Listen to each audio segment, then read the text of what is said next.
r/NoSleep. Posted by u/rosawrites. My boyfriend says I've been grinding my teeth in my sleep. I think you were grinding your teeth again last night? My boyfriend places coffee for me on our kitchen table.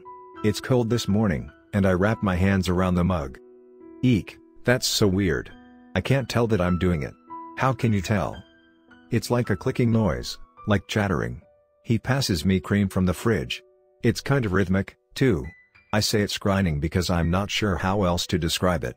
It's like you're knocking your teeth together. He holds his mouth open and drops it closed.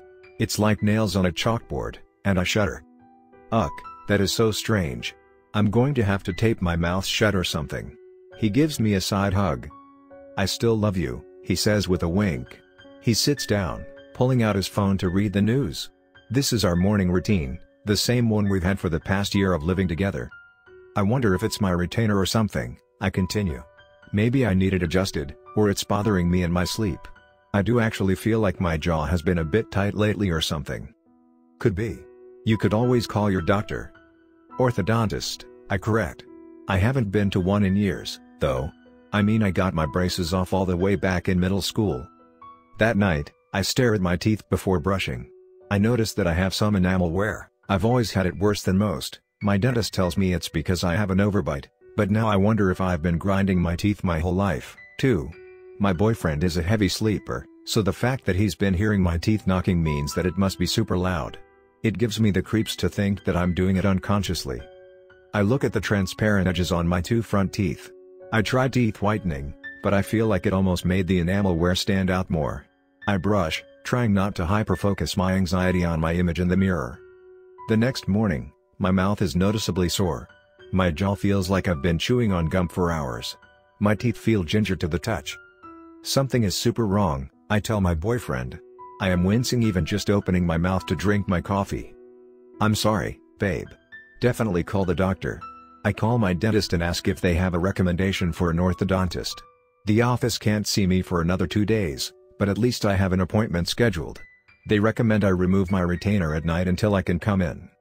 Sometimes, retainers can shift over time. The office assistant tells me. It can be anything from it getting knocked around to exposure to hot temperatures to biting down on it too much. It's possible that it just needs a bit of a readjustment, but we'll still want to take a look at you to make sure nothing else is at play.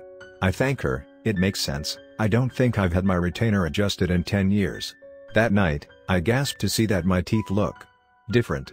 The enamel wear is significantly worse than it ever has been. I am near tears. I start looking up the cost of dental caps online. It is expensive, and I feel sick with anxiety.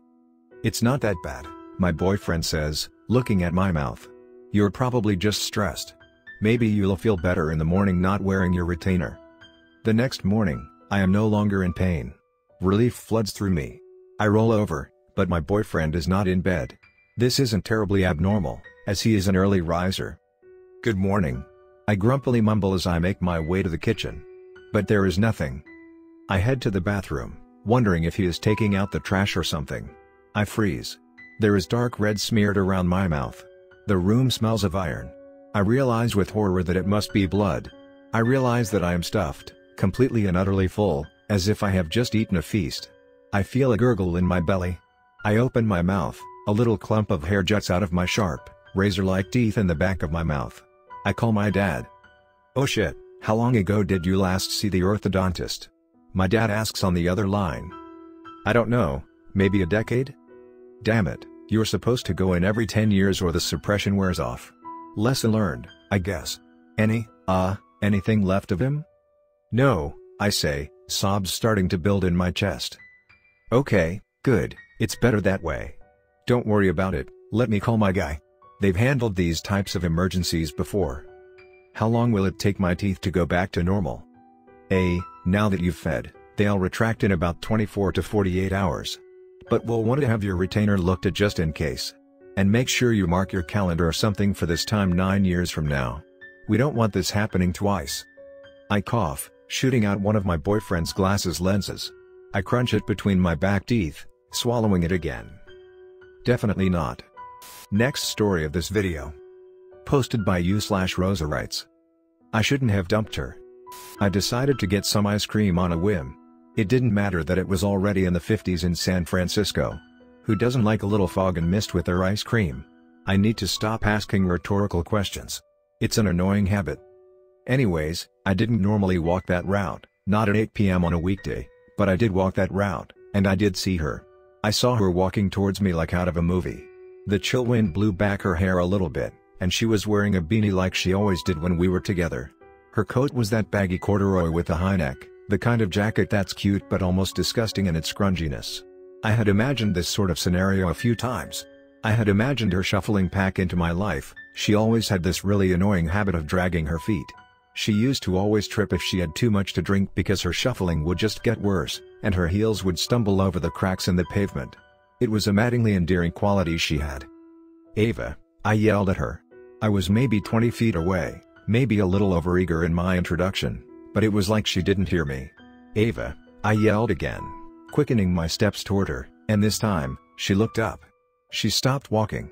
She took a step back. "Ava," I said. "I thought that was you." "Excuse me?" she said, voice quavering. "I think you're mistaken." She took another step back. I reached out to her. It was her. She must not have recognized me in the lighting. Her voice was the same, her look was the same. I smiled. "Ava," I said, "don't be silly. It's just me. It's been forever. I just wanted to say hello." She stared at me, hard.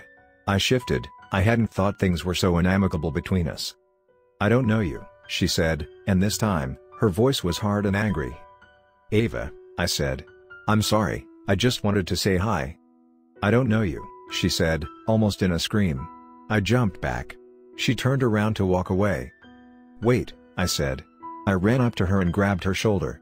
She flinched. "Wait," I said. "Just let me buy you dinner. I know things could have ended a bit better between us, but I also know you are who I think you are. Here, give me your phone." She pulled away. "Don't touch me." "Arg," I said. "Okay, fine. Are you free tomorrow? If so, meet me at La Taqueria. Meet me at 6. I'll buy you a burrito. That's the least romantic thing we could ever do, and there'll be lots of people around." I paused, trying to soften my voice a bit. I sounded so desperate. "I just want to catch up." She walked by me, quickly, and glanced once back to make sure I wasn't following her. The next day, I was distracted at work. I kept thinking about my meeting with Ava. Why had she pretended that she didn't recognize me? I was a bit shook. Why did I insist she meet up with me for dinner? I thought back to the last time I had seen her. She was leaving my apartment, headed for a bus ride to Los Angeles. I wished her well. I didn't think at the time that she had been the one, and I know I hurt her. Still, I hadn't expected her to leave so suddenly. Such is life, I guess. I was just keeping her around for my ego.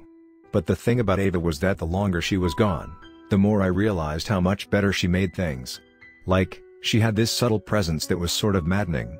I felt like she had just become this unavoidable part of my life, and as a 25-year-old, I hadn't been ready for that. It had been hard dumping her, because there wasn't really anything wrong with her. I just wanted someone exciting, someone who would keep me on my toes. She accepted everything about me, and it was boring. It was so boring. Well, if it was so boring, then why was I walking to La Taqueria? Why was I leaving 20 minutes earlier than I needed to? I was curious what brought her to the city, curious as to what she was doing now. I wanted her to be doing well. I waited outside the door. It was really cold outside, but I was sweating, so I didn't mind getting some air. People looked at me as they walked inside. I held the door for a few. The girls smiled at me. I tended to have that effect on them.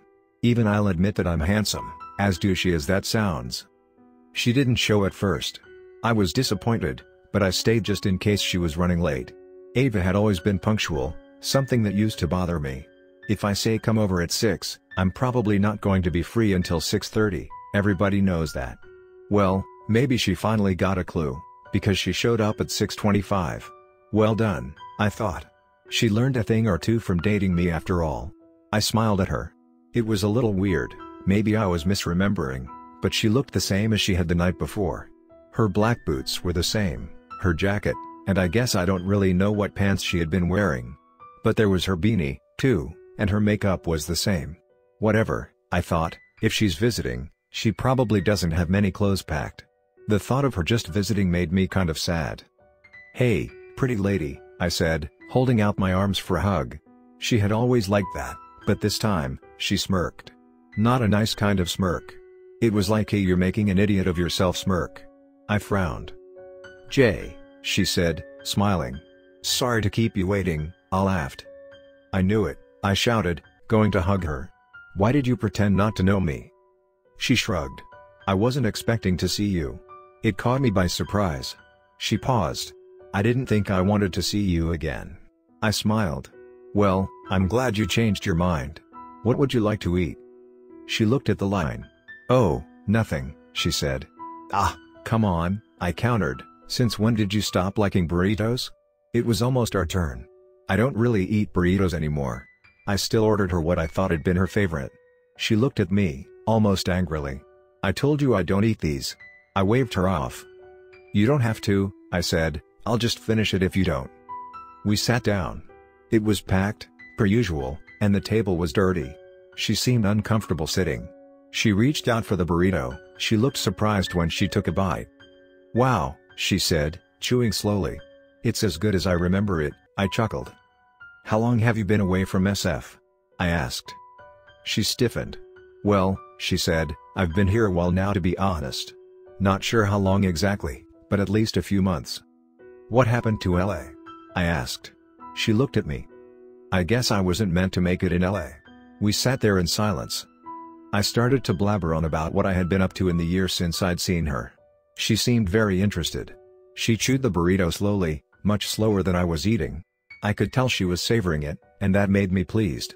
I was happy that the way to her heart was still food.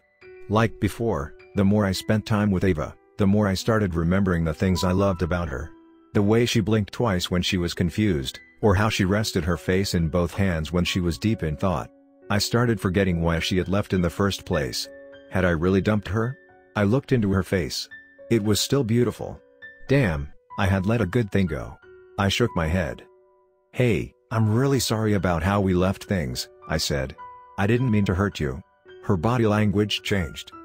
"You're sorry?" she said, slowly, like she was being sarcastic. "You're sorry?" She looked angry. "Yeah," I said. "You shouldn't have gone. You know me. I push away people I care about." I tried to grab her hand, but she snatched it away. "I told you not to touch me," she almost snarled. I was hurt. "My bad," I said. "Should we grab a drink or something? I have a feeling that could do us some good. Or, at least you'll be drunk enough to not remember the stupid shit I say." I didn't think she'd be down, but luckily, she followed me out. I took her to a spot near my apartment, a spot we hadn't been to together. "I don't remember this place," she said. "Yeah," I said after ordering an old-fashioned and a beer for myself. "I figured you can see something new. I know we used to always go to Trip Dog. I wanted to take you near my new haunts." I ordered a rum and coke for her. She took a sip, and then shuddered. "It burns my throat," she said. I chuckled. "Come on, you used to drink like a champ." For the first time that night, she laughed. It was a great laugh, with her head thrown back to the sky. No, you were the one who drank like a champ." She punched my arm, lightly. It felt good to have her touch me. I laid the charm on thick. It was starting to look more and more like she would come home with me. I pounded some more drinks. I was getting really nervous. It seemed like she was judging me as I drank. I definitely started getting a little sloppy. I invited her back, thinking she wouldn't agree anyways, but she did. "Where are you staying?" I asked her, but she just told me we should go back to my place. I lived by myself in a studio, like I did when we were dating. She had moved in for a few weeks, but it had been too suffocating, and then she moved to LA. I switched apartments, and that was that. My furniture arrangement was basically the same, though, and she looked a little spooked. "Did you airlift your shit here?" she asked. "It's just how I remember it." I shrugged, kicking some clothes on the floor into my closet. I was never the neatest. "Do you want something else to drink?" I asked her. I could hear the slight slur in my words. She smiled. "You sit here," she said. "Just tell me where you keep your glasses." She must have remembered that I always kept my alcohol above the fridge. That made me smile. "Sure thing," I said. "Shelf to the left of the fridge." I could hear some rattling from the kitchen. She came back in with 2 glasses filled with bourbon. Her hands were trembling slightly, and I wondered if she was nervous, too. That made me feel a bit better. "Ava," I said. "I've really missed you. I'm so glad we ran into each other." I took a swig, wiping my mouth messily. "It's like it was meant to be." She looked at me, grinning slightly. "Yes," she started, "I think you're right. It was meant to be." I hugged her. She stiffened, and I was going to say sorry, but I knew she couldn't resist me. She never could. I started unzipping her jacket. It had that high collar. When I saw the bruises, at first, I hoped they were hickeys, but then I could make out the finger marks. "What the fuck?" I said. She was looking at me. "What?" she asked. "Aren't you going to keep going? You always kept going before." I was confused. "What happened to you?" I asked.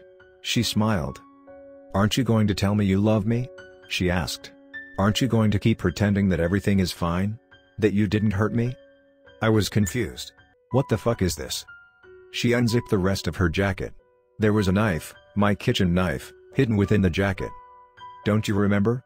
she asked. "Don't you remember telling me how easy it would be to dump me somewhere where nobody would find me? Like near the ice cream parlor where you left me last year?" She grinned. I turned to make a mad sprint for the door, but she was ready. She stabbed me in the back. I gasped and fell down in agony. She stepped on me, pinning me down. "Don't you remember, Jay?" She laughed. "I was supposed to go to LA the very next day. I would have fucking walked right out of your life. But, you couldn't handle me leaving on my own accord. I always did everything for you. I did everything you said." She twisted the knife more, and I groaned. "When I finally couldn't take it anymore, when you fucked up my life and isolated me from all of my friends here, I got the courage to leave. Either way, I would have been out of your life. So why did you have to kill me, huh?" Now, I could hear a cry building, but I was too panicked to feel bad. There was no way what she was saying was true. She left me after I dumped her. She left me after I dumped her. "Oh. Shit. There's no way," I gasped. "If what you're saying is true." "Trust me," she said, "I didn't expect to be able to do all this. After you strangled me, I bet you thought I was dead.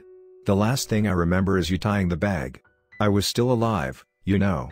I was still alive when you fucking dumped me. I had to die smelling trash." She cackled. "I've been wandering those fucking streets for a year. I thought it was my purgatory, my damnation for wasting my life on such a sorry loser of a person like you. I started circling near the spot you dumped me, wondering if I could find out what happened to my body, if anyone ever found me. I couldn't touch anyone. People couldn't hear me. And then, I run into you. And you can see me. You can hear me. And other people can see me. It's so fucked that even now, you're the person that makes me seen. Makes me feel alive. But you know what? I'm not alive. I'm dead. And it's more worth it to me to see you suffer than it does to feel alive." She shook her head. "I can't believe you went back to the spot. I can't believe I finally get to leave you." She made me type this all. She made me call the police and confess. I figured it would be better to have a chance at survival and spend my life in jail than it did to die with her driving a knife into my back, over and over again. Maybe I'd share her fate if I let her do that.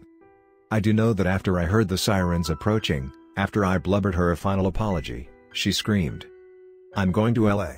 And away she went.